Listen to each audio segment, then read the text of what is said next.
সকল শিক্ষার্থীকে স্বাগত জানাচ্ছি। আমি মোহাম্মদ ফরহাদ উদ্দিন, সহকারী শিক্ষক, বেলনা আদর্শ উচ্চ বিদ্যালয়, কেরানীগঞ্জ, ঢাকা। প্রিয় শিক্ষার্থীরা, আশা রাখি ভালো আছো। এর আগেও আমি নগদান বইয়ের একটি ক্লাস নিয়েছিলাম। ওই ক্লাসে আমরা নগদ টাকার লেনদেন সমূহ কীভাবে দুর্ঘটনা নগদান বই করতে হবে সে সম্পর্কে বিশ্লেষণ করেছিলাম। আজকে তোমাদের 3 ঘোড়া নগদান বই নিয়ে আমি একটা ক্লাস নিব। আশা করি এই ক্লাসটা তোমরা মনোযোগ দিয়ে যদি দেখো তাহলে তোমাদের নগদান বই সম্পর্কে অনেকটাই তোমরা জানবে এবং শিখবে। নগদান বই সম্পর্কে আমি এর আগেও যে ক্লাসটা নিয়েছিলাম, যত রকমের নগদ প্রাপ্তি এবং আয়, ডেবিট এবং যত পরিশোধ বা প্রদান নগদান বইয়ের ক্রেডিট কলামে লিখতে হবে। এরপরে আমি তোমাদেরকে ইতিপূর্বেই যে বিষয়টি দেখিয়েছিলাম যে নগদান বই 2 ঘোড়া বা 3 ঘোড়ার ক্ষেত্রে আমরা কন্টাইনটি বা বিপরীত দাখিলা করব। যখন ব্যাংক থেকে টাকা উত্তোলন করি অফিস প্রয়োজনে, কারবারের প্রয়োজনে বা ব্যাংক প্রয়োজনে, তখন আমরা এর কন্টাইনটি করব। এবং যখন ব্যাংকে টাকা আমরা জমাদান করি তখনও কন্টাইনটি করব। এবং কারণিকর থেকে যখন আমরা কোনো চেক প্রাপ্ত হই, সেই প্রাপ্ত চেকটি পরবর্তী কোনো তারিখে যখন ব্যাংকে জমাদান করব তখনও আমাদের কন্টাইনটি করতে হবে। তাহলে আজকে আমরা তোমাদের পাঠ্য বইয়ের 111 পৃষ্ঠার একটা অঙ্ক আছে, 3 ঘোড়া অঙ্ক। এই বিষয়টি নিয়ে আমি এখন তোমাদের সামনে হাজির হয়েছি। আশা করি তোমরা যে যেখানে আসো তোমরা খাতা কলম নিয়ে অঙ্কটা সুন্দরভাবে করবে। আমরা দেখতে পাচ্ছি সেলিনা ট্রেডার্সের 2017 সালের মার্চ মাসের লেনদেন সমূহ নিম্নরূপ। নগদ উদ্বৃত্ত এত টাকা, ব্যাংক জমাতিরিক্ত এত টাকা। আমরা জানি নগদ উদ্বৃত্ত এবং ব্যাংক জমার উদ্বৃত্ত এর কোনো জাবেদা হয় না। আমি পূর্বেই বলেছি যে নগদান বই করতে হলে আমাদেরকে অবশ্যই 4 নম্বর জাবেদা ভালো করে শিখতে হবে। জাবেদা ছাড়া আমরা নগদান বই ভালোভাবে প্রস্তুত করতে পারবো না। তাহলে আমরা দেখতে পাচ্ছি নগদ উদ্বৃত্ত এত টাকা এবং ব্যাংক জমাতিরিক্ত এত টাকা। উদ্বৃত্তের কোনো জাবেদা হয় না, তাহলে আমরা এটাকে ব্যালেন্স বিডি হিসাবে লিখব।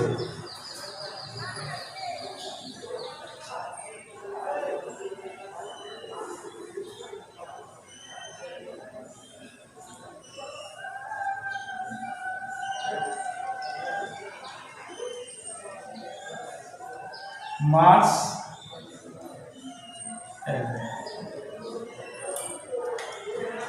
নগদ উদ্বৃত্ত ব্যালেন্স বিডি। ব্যালেন্স বিডি নগদ উদ্বৃত্ত 58,000 টাকা আমরা নগদ কলমে লিখব ডেবিট দিকে।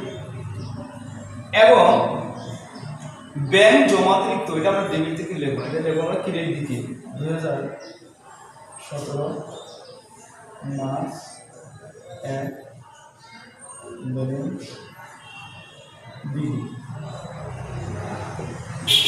ব্যাংক জমাতিরিক্ত, তাহলে আমরা একটা ব্যাংক কলমে লিখব কত টাকা, 3,000 টাকা। আমরা দেখতে পাচ্ছি নগদ উদ্বৃত্ত 1 তারিখে এত টাকা এবং ব্যাংক জমাতিরিক্ত এত টাকা। তাহলে আমরা নগদ উদ্বৃত্ত 18,000 টাকা আমরা ব্যালেন্স বিডি হিসেবে ডেবিট দিকে লিখছি। এবং ব্যাংক জমাতিরিক্ত আমরা ক্রেডিট থেকে ব্যালেন্স বিডি হিসেবে ব্যাংক কলমে লিখেছি। মাসের 3 তারিখে বলছে ব্যাংকে জমাদান। ব্যাংকে যখন আমরা টাকা জমা দিই তখন এর জাবেদা হবে ব্যাংক হিসাব ডেবিট, নগদান হিসাব ক্রেডিট। তাহলে আমরা ব্যাংক হিসাব ডেবিট লিখব 5,000 টাকা, ব্যাংক হিসাব ডেবিট। ডেবিটে আমরা লিখছি 5,000 টাকা এবং প্রত্যেক পৃষ্ঠের ঘরে আমরা কি লিখব, কন্টাইনটি এর বিপরীত নামে নগদ নাম। এবং ক্রেডিট নীতি এর বিপরীত লিখব। ব্যাংক হিসাব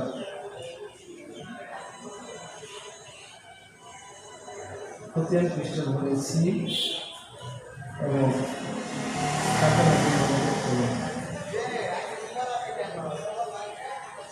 আমরা দেখতে পাচ্ছি যে ব্যাংকে জমা দান 5,000 টাকা, তাহলে ব্যাংক হিসাব ডেবিট, ব্যাংক হিসাব ডেবিটই লিখছি আমরা তার বিপরীত নামে নগদ নামে এবং খতিয়ান পৃষ্ঠা করে সি। কেন সি লিখছি? কোনটা বা বিপরীত দাখিলা এবং ক্রেডিট দিকে তার বিপরীত হবে। এখানে নগদ লিখে ব্যাংকে করে টাকা আর ক্রেডিট দিকে আমরা ব্যাংক লিখে নগদে করে টাকা লিখেছি। এরপরে 6 তারিখে সাইমের কাছ থেকে 7,000 টাকা পাওনার পূর্ণ নিষ্পত্তিতে 6,080 টাকা প্রাপ্তি। আমরা জানি যত প্রাপ্তি আছে আমরা ডেবিট দিকে লিখব এবং যত পরিশোধ বা প্রদান আছে ক্রেডিট দিকে লিখব। তাহলে সাইমের কাছ থেকে 7,000 টাকার পাওনার পূর্ণ নিষ্পত্তিতে এত টাকা প্রাপ্তি, তাহলে এই টাকাটা আমরা কি পাইছি? নগদে পাইছি। তাহলে নগদ হিসাব ডেবিট, সাইম হিসাব ক্রেডিট। আমরা এর জাবেদা হবে 6 তারিখে নগদান হিসাব ডেবিট, সাইন হিসাব ক্রেডিট। তাহলে আমরা নগদান হিসাব ডেবিটই লিখব 6 তারিখে সাইন নামে, সাইন হিসাব নামে। সাইনের কাছ থেকে কত টাকা পাচ্ছি? 6,800 টাকা পাইছি। 6,800 টাকা পেয়েছি, হ্যাঁ, এবং 200 টাকা বাড়িটা। এরপরে সমীর নিকট দেনা বাবদ এত টাকার চেক প্রদান ও এত টাকা প্রাপ্তি। সমীর নিকট দেনা বাবদ এত টাকার চেক প্রদান, তাহলে চেক যখন আমরা প্রদান করি ব্যাংক হিসাব সমীর নিকট দেনা বাবদ এত টাকার চেক প্রদান ও বার্তা প্রাপ্তি এত টাকা। যত পরিশোধ আছে বা প্রদান আছে আমরা ক্রেডিট দিকে লিখব। কি নামে লিখব? সমীর হিসাব। কত টাকা? 3400 টাকার চেক প্রদান, তাহলে আমরা এটা ব্যাংক কলমে লিখব। আর 100 টাকা বার্তা প্রাপ্তি, আমরা প্রাপ্ত বার্তা করে 100 টাকা। ব্যক্তিগত প্রয়োজনে নগদ উত্তোলন, যখন ব্যক্তিগত প্রয়োজনে উত্তোলন করি তখন এর জাবেদা উত্তোলন আর নগদ। উত্তোলন হিসাব ডেবিট, নগদান হিসাব ক্রেডিট। তাহলে আমার নগদান হিসাব ক্রেডিট পাশে লিখব উত্তোলন নামে, উত্তোলন হিসাব নামে লিখব 500 টাকা।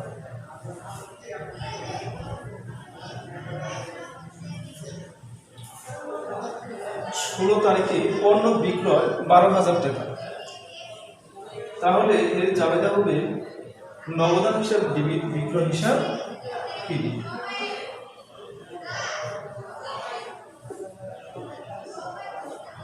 বিক্রয় হিসাব ক্রেডিট।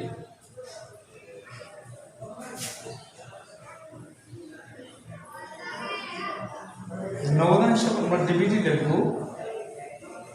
তার বিপরীত নামে বিক্রয় নামে 12,000 টাকা।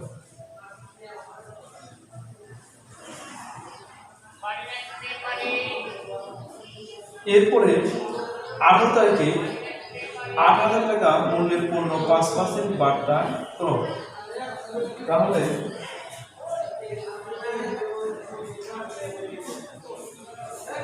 ক্রয় হিসাব ডেবিট, নগদান হিসাব ক্রেডিট।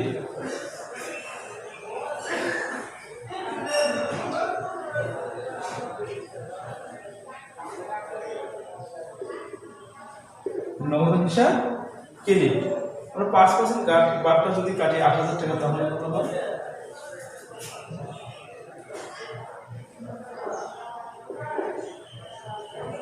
400 টাকা। তাহলে 8,000 থেকে 400 টাকা মাইনাস করলে 7,600 টাকা।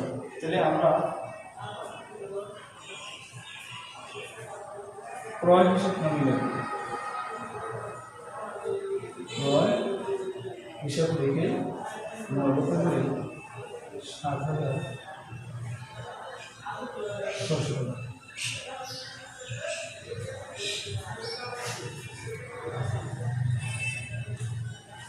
20 তারিখে প্রদেয় বিলের অর্থ ব্যাংক কর্তৃক পরিশোধ। প্রদেয় বিলের অর্থ ব্যাংক কর্তৃক পরিশোধ, তাহলে যখন কোনো পরিশোধ বা প্রদান করি তখন আমার নগদ টাকা কমে যায়, তাহলে আমরা ক্রেডিট পাশেই নেব।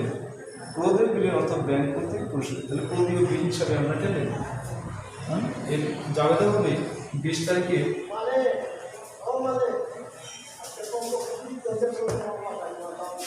প্রদেয় বিল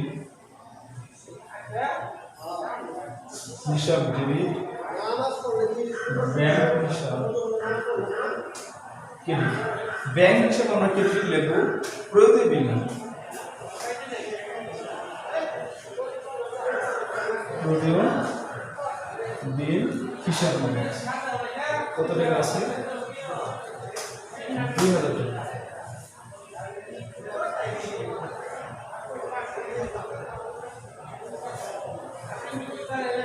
চব্বিশ তারিখে 500 টাকার বার্তা মঞ্জুর করে আরিফের নিকট হতে এত টাকার চেক প্রাপ্ত। 500 টাকা বার্তা মঞ্জুর করে আরিফের নিকট থেকে এত টাকার চেক প্রাপ্ত, তাহলে ব্যাংক হিসাব ডেবিট, আরিফ হিসাব ক্রেডিট। 24 তারিখে ব্যাংক হিসাব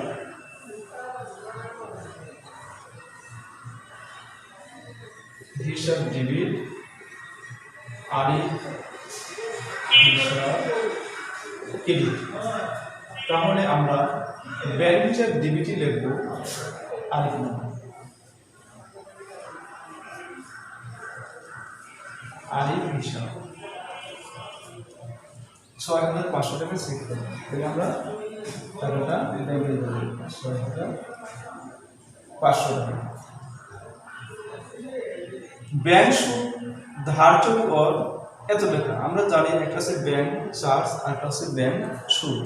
যখন ধার্যকৃত চার্জ হয় তখন আমরা ক্রেডিট দিকে ব্যাংকে করি, এবং যখন মঞ্জুরিকৃত সুদ হয় তখন ডেবিট দিকে ব্যাংকে করে লেখো। তাহলে ব্যাংক সুদ ধার্য করে টাকা, তাহলে ব্যাংক সুদ ধার্য এর জায়গা হবে ব্যাংক চার্জ হিসাব ডেবিট, ব্যাংক হিসাব ক্রেডিট।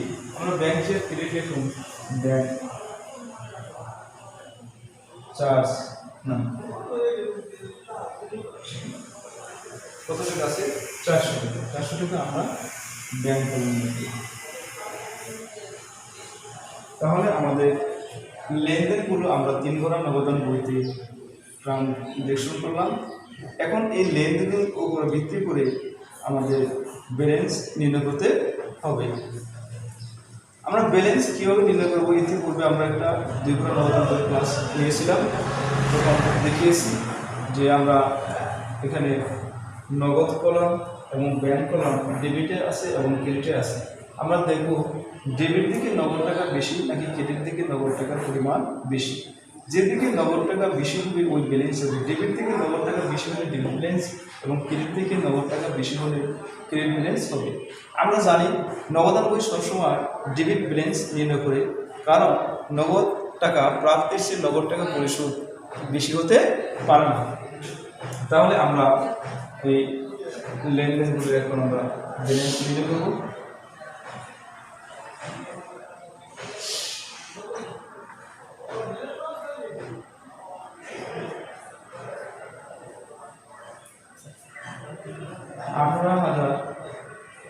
আর 12,000 যোগ করলে 36,800।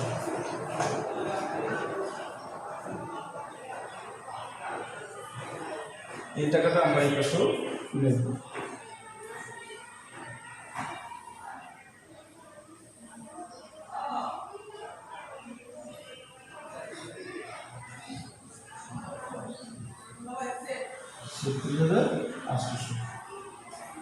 আর 5,000 ব্যালেন্স হবে না।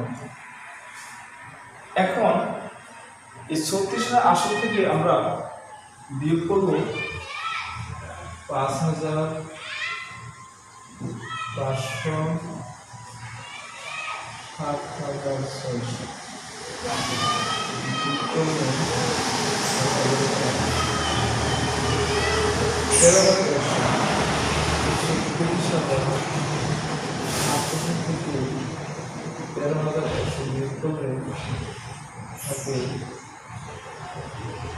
23,700 টাকা।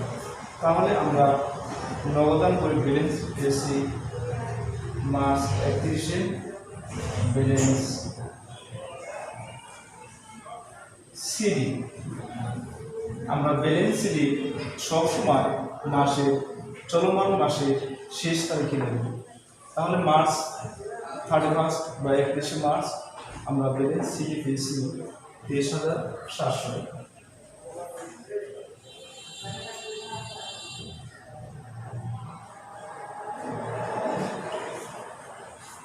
এবার আমরা ব্যাংক কলামে হিসাব করব। ডেবিট দিকে ব্যাংকের টাকা বেশি না ক্রেডিট দিকে ব্যাংকের টাকা বেশি। 5 আর 6 11,500 টাকা। 11,500 টাকা আমরা দিই।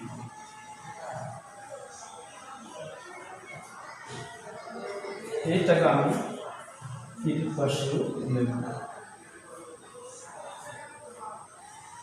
এবং ব্যাংক কলামে ক্রেডিট দিক কত আছে? 3, 6, 6, 2, 8, 8,000, 3,000, 3,500, 2,400।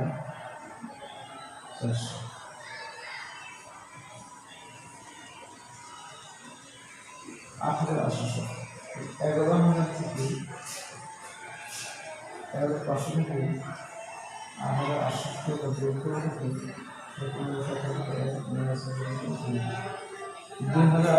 2,700 টাকা। তাহলে আমরা ব্যালেন্স সিডি পেলাম 2,700 টাকা। আমরা এই ব্যালেন্স সিডি পরবর্তী মাসের 1 তারিখে ব্যালেন্স বিডি নামে লিখব। আমরা অঙ্ক করতেছি মার্চের, তাহলে মার্চের পরে এপ্রিল, তাহলে আমরা এপ্রিলের 1 তারিখে ব্যালেন্স